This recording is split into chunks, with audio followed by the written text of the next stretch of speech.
Hi all, welcome back to Microbiology Lectures. We're going to finish up this section on eukaryotic microbes, talking about the microbes, the eukaryotic microbes that belong to the kingdom Animalia. There are different ways to kind of look at these. Normally we consider them kind of two categories, one being parasitic. Those are the ones that actually affect us, consume nutrients from us or body tissue, that kind of stuff.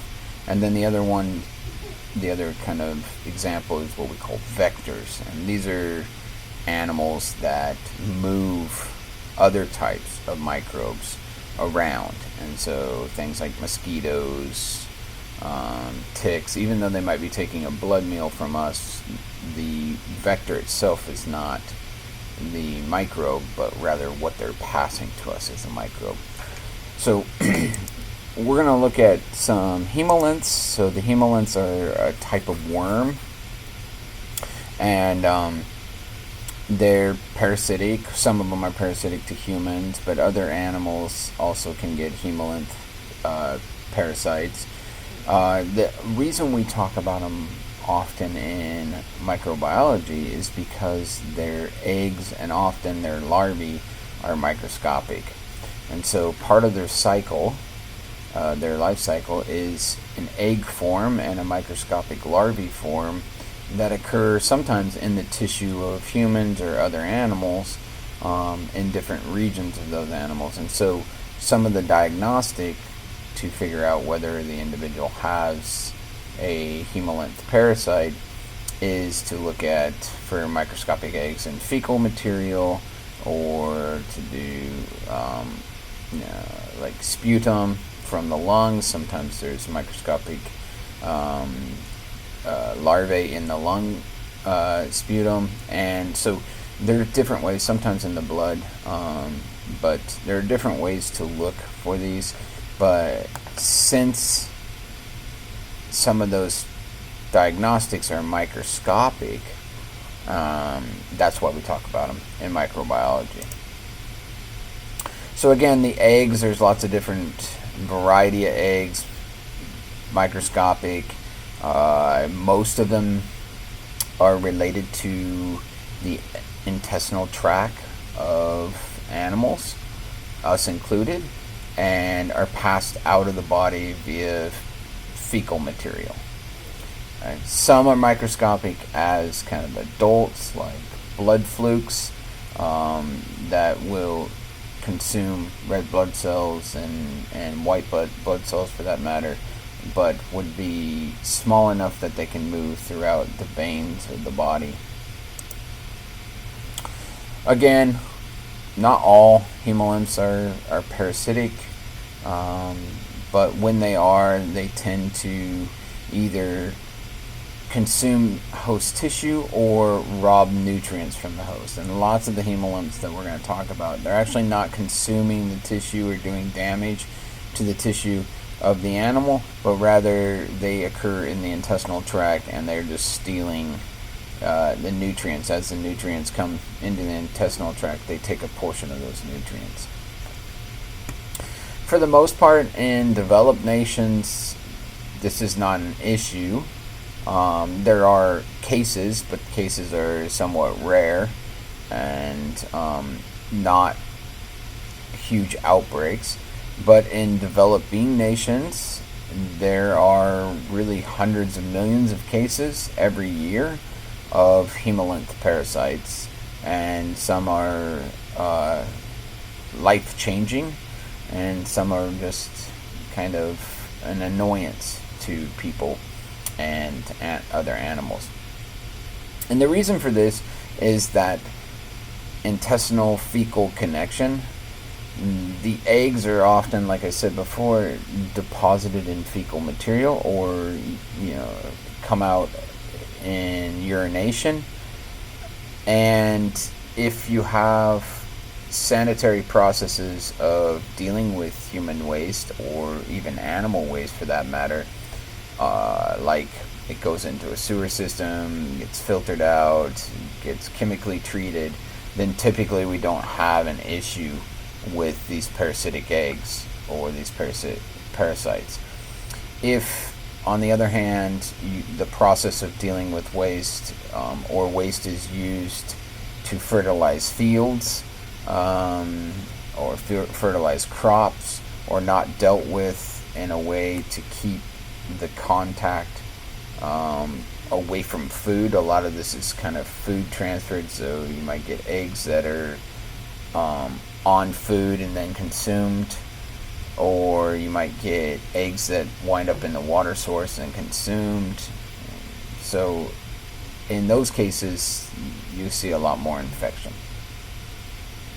And we'll talk about the complexity of their life cycles. Sometimes there's lots of intermediate stages, or one definitive host and then some intermediate hosts that sometimes they're species specific, other times really any intermediate host will work. And so there's a lot of variety here. But the sexual reproduction stage, majority of the time, takes place in the definitive host. We'll look at some examples of this as we progress. So there are, of course, a number of ways at which they can get into the body, whether that be human or animal. But one way is to move from the environment through the skin. Okay, and hookworm larvae do this. They typically live in moist regions, so mud or actually in the water. And when humans step on them or are walking barefoot or swimming, they'll penetrate the skin and then move from that region of penetration into the digestive tract. When they're in the digestive tract, they'll mature, they'll consume material, they'll mate, and then produce eggs, and then the eggs are eliminated in the fecal material. And so this is kind of that cycle. If you have poor sanitation and you also are barefoot all the time, you're defecating in the fields where you might be raising crops, but you're also walking barefoot. This cycle can continuously happen. So approximately 740 million people are infected with hookworms kind of on a yearly basis. Other ways at which Helminths can get in, of course, are food related. We've kind of talked about this before. Undercooked meat products is a big deal.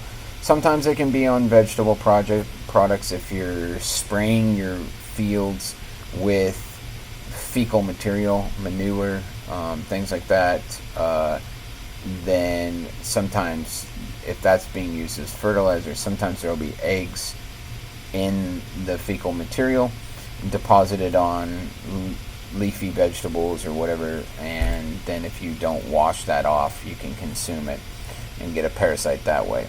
But most of the ones that are eaten come as a cyst that's a form of the Helminth that's kind of a stationary phase that's inside the meat, and it's from eating undercooked meat. So when that happens, that food bolus goes into your stomach. Sometimes your stomach acid is all that cyst needs to trigger the rupture of the cyst, the exocyst, and that will open up that, and then little miniature worms come out and in your intestines, and then they consume the intestinal material, and then they start breeding like crazy. And so you can have huge populations fairly quickly in some of these species.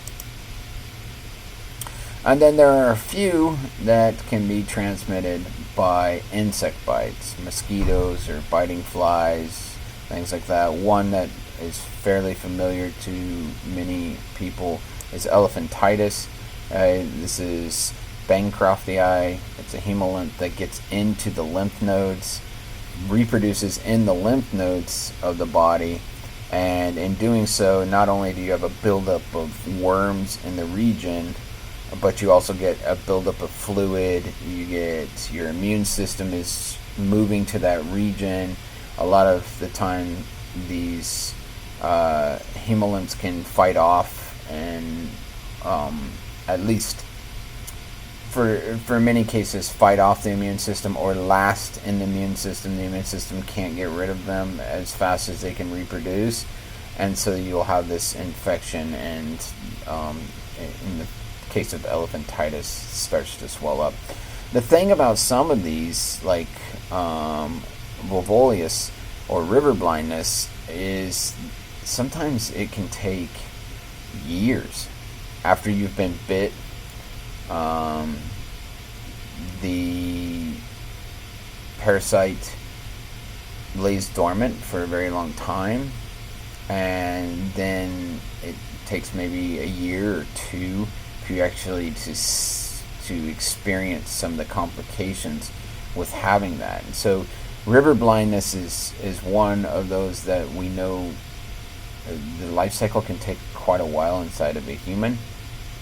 And so people who have visited on vacation parts of Africa and parts of India, and they've been bit, the Onchocerca was transferred to them, and then like they go home. They go to the Americas, Europe, Australia, wherever they're from. They go home and don't think anything of it, and a couple years later, their eyesight is deteriorating, and if treated fairly early on, the eyesight will return. But the more damage that is allowed by the parasite, the more permanent the damage is, and so you'll often see tourists pick up things like river blindness. But locals do also, and the other thing about that is normally they don't have the anti-parasite or the medical capabilities to rid themselves of the parasite, and it does cause blindness in the individual. Alright, so let's talk a little bit about roundworms, or the nematodes. Probably the best known nematode is Sonora habitus elegans, which we normally just call C. elegans. You've probably heard of it before if you've ever studied anything that has to do with genetics. C. elegans is a model species. We have sequenced the genome. It only has 959 cells. Okay, we have far more than that, trillions of cells, and so that 959 cells is kind of a unique system. Not only do we know the genome sequence, we know every protein that is produced by C. elegans, and we know how to turn them on. So we know the control switches for when those proteins are activated, how the body is built, and so we know a lot about C. elegans, and it's really one of those model organisms that has taught us a lot about how humans develop and how other animals develop. How do the mouth, the anus develop? How does the digestive tract develop? The epidermis, okay? All these things. When do they get turned on? What genes turn them on? What protein sequence or biochemical pathway is needed? All these things are very important for C. elegans. So, not all of them are parasites. We will talk about the ones that are parasites because those are the ones that microbiologists are most concerned with. And Ascaris is probably the most known round or nematode or roundworm. It causes the most damage as a roundworm disease. It can reproduce extremely fast, and so it has a kind of an interesting life cycle. So first off, it is normally passed by eggs making it into the mouth. That can be from fecal material that has been touched and then or on food or swam in some way. The eggs will make it into the mouth. When the eggs make it into the mouth, the stomach acid triggers the egg to hatch after it makes it out of the stomach, so it's protected from the stomach acid. After it makes it out of the stomach, it hatches in the intestine, produce a juvenile worm. Okay? This juvenile worm will feed just a little bit, but then it actually penetrates through the digestive tract, and so burrows through the intestinal wall into the bloodstream, and then hitches a ride to the lungs. There in the lungs, normally what happens is it's not consuming things, but instead your lungs treat it as an infection and coat it in mucus. And then when you cough, you will swallow that mucus, and that mucus goes back into the digestive tract, down in, past the stomach. The worm can resist it, goes back into the intestines, and then it starts dissolving nutrients or absorbing nutrients and starts sexual reproduction and producing eggs that are then eliminated in the fecal material. So the life cycle is very interesting and kind of strange. It suggests that we're probably not the original definitive host because of the uniqueness of how the organism moves through our body, but nonetheless it can have detrimental effects in certain regions. So there are lots and lots of videos and pictures of intestines from regions in the world that are just full of nematode adults, and you can watch the videos of them pulling these nematodes, these piles of nematodes that are inside the intestines of individuals. We can treat these with an anti-parasite medicine, different types of anti-parasite medicine, which will kill the worms, but then often, because it might be too, like the process has gone on for so long, there will be a huge pile of worms in the intestine that the individual can't pass. So surgery is needed, and that's what you'll often see is these surgical videos of people pulling out these worms. Right. But again, the juveniles are microscopic. These would be the nematode that is, burrowing through the intestinal tract. Nematodes are also really important for like in soil habitat. They're really important for sometimes causing disease in plants. So you can have nematodes that are eating the roots of plants, and so you'll often maybe have a nematode infection from a plant perspective. Okay, so not just human. The cestodes are the tapeworms. Okay, most people are fairly familiar with at least an idea of a tapeworm, these long parasites that occur in your intestinal tract. There's a couple things that a lot of individuals don't know, and that is they don't have a mouth or an anus. So they have a head region, and the head region is called the scolex, which will have some pattern of hooks and suckers, and that's often how we identify what type of tapeworm we're dealing with. And then they have a region of proglottoids. So these are like individual units where they will have eggs, and they can transfer sperm between individuals, or they can self-fertilize. Often, lots of species. So the sperm will fertilize the eggs will start to grow in the proglottoid. So in each one of these sections is a new group of eggs and a new group of individuals. When the parasite elongates, the proglottoids become somewhat fragile, or fragile enough that they can break off.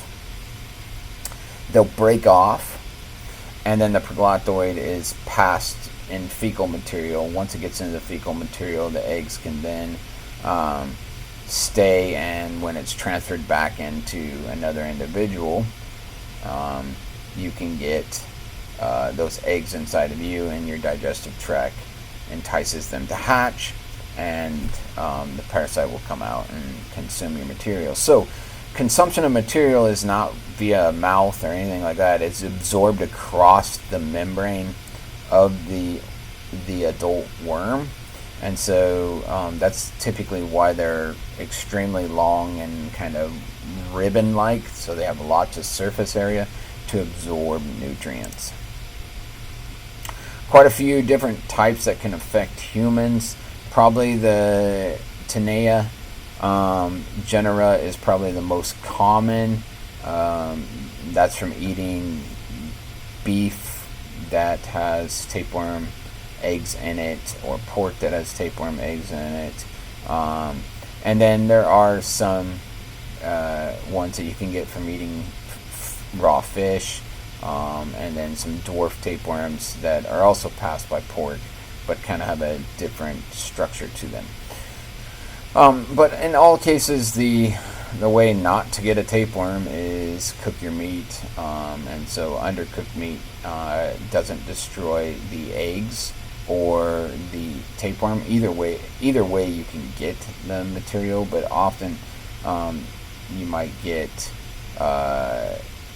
fecal material that is transmitted onto the meat. So if you're eating,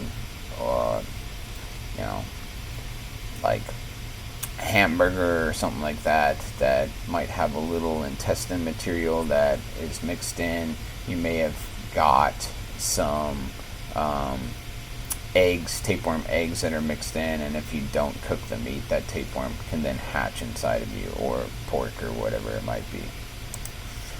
Alright, and then the last group is the flukes. The flukes are probably have the most unique life cycle. The Trematodes have two suckers to latch on. They have a mouth in which they do consume. They have no anus, so waste products pass across the membranes of the cell. Their life cycle, for the most part, they have an intermediate host and a definitive host, but many will have multiple intermediate hosts and a single definitive host. A lot of times it involves water, and so the intermediate host of a lot of Trematodes is aquatic snails, and so you'll have, this is another one of those poor sanitary kind of parasites, where if you're defecating or not treating your water, and the eggs or the cercaria from the parasite is making it into the waterway, then if there's snails there, they can embed into the snail. That's an intermediate host. A lot of times they'll hijack the reproductive parts of the snail and cause the snail to divert massive amounts of energy into growing Trematodes versus snails, and then they rupture the snail, come out, and many of them will then embed into fish, but some will go straight from that form, which we call cercaria, into a human. So they can embed into your foot if you're barefoot, or your leg, or whatever, but some of them will go into a fish, and then the fish is consumed, and that kind of starts that cycle again. Blood flukes in general will be separate sexes. There's male and female, but the tissue flukes are hermaphroditic. And what I mean by the tissue flukes are the ones that will often be called like liver flukes, or lung flukes, or gut flukes, or intestine flukes. These individuals are hermaphroditic, which means that they're both male and female, and they can fertilize themselves, or they can fertilize each other. There's not a male and female. They have both male and female parts. That doesn't mean that they can't swap sperm with another individual. They do that. But the blood flukes, which often will get into the bloodstream, they have male and female separate sexes, and so a little bit different. A lot of them still, though, regardless of whether or not they're in the liver or in the lungs or in the intestine, they have an intestinal phase where they'll produce eggs in the intestine. Those eggs will be defecated out, and that's how the cycle continues. Even if they're feeding on liver tissue or lung tissue or intestinal tissue, obviously intestinal tissue is pretty easy to get out, but all of them will have that egg stage that continues the cycle. Schistosomas is probably the most devastating disease, schistostomomyiasis. So when we look at this, it requires a host that releases cercaria, and instead of having a fish in which the cercaria embeds in, which a lot of the trematodes do, it goes right through human skin and matures in the blood vessels. Okay, male and females will lay eggs in veins, and it will rupture your vessels. It gets into your intestines, your urinary bladder. It is defecated out or urinated out, and that continues the cycle. And again, it's really important to know that the easiest way to stop these cycles is to not defecate or urinate in a water source in which you're walking in. However, human fecal material and human waste is a very good fertilizer, and so the practice is still used in many, many countries to defecate, urinate in your own field, whether you're growing rice or corn or whatever that you might be using. And if the soil is wet or there's enough standing water that the cercaria can swim in it, and there's a bunch of snails around, then it can be penetrated from that, and you can continue this cycle over and over again. The main problem with schistostomomyiasis is when it gets into the brain. Because it's a blood fluke, there's often the ability for cercaria to move through the body and get into the brain. When they get into the brain tissue is easily destroyed. And so often what we'll see if individuals have schistostomomyiasis, you'll start to see lower ability, extreme headaches sometimes, but their functionality from a perspective of like their memory starts to go at a really young age, or they will have extreme headaches. They might have blurred vision. It's really just depends on where the mass is, but when it gets into the brain tissue, it's nearly always fatal. So that wraps up those guys, and then the last group I want to talk about are the vectors. So arthropods often are vectors. They're the ones that are carrying a lot of the infectious agents, whether they're carrying viruses, bacteria, protozoans. Like probably the greatest concerns for world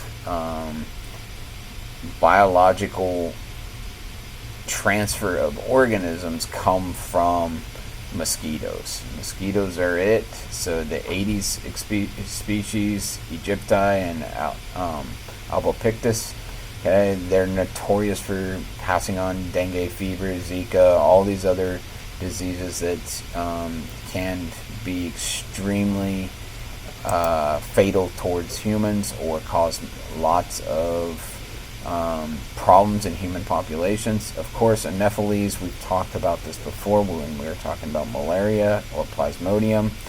The Anopheles species, depending on the type of malaria, will pass malaria. And then in a lot of regions, kind of the newest one is the West Nile virus. The Pluex species pass West Nile. So probably the four greatest concerns are really related to these guys. And so there's lots of recent information on, well, what should we do with mosquitoes? Should we, eradicate mosquitoes from the planet? Should we, make gene drives to where they can't carry these different types of viruses and protozoans? So there's a lot of talk about that. Okay, and then there's just a few arthropods that can carry or cause disease directly, like pubic lice, scabies, dust mites, those kind of things. So scabies, if you're not familiar, is we often see it in like dogs or organisms that can run in packs, so wolves and things like that, because they'll pass the scabies, the mite, between each other, but it's a mite that'll get underneath the skin. It damages all the hair follicles, and so the hair falls off, and so you have these big patches on wild dogs, big patches of bare skin, and that's a sign of scabies. Humans can get it. Humans can get it from their pets. Humans can get it from each other, and it's just this mite that'll bury into your skin, lay their eggs, and live underneath your skin and consume your skin. All right, so that is the end of the eukaryotic microbes. Now we're going to switch gears next time, and we're going to talk about the abiotic or non-living microbes, the viruses, the viroids, and the pyrons next time.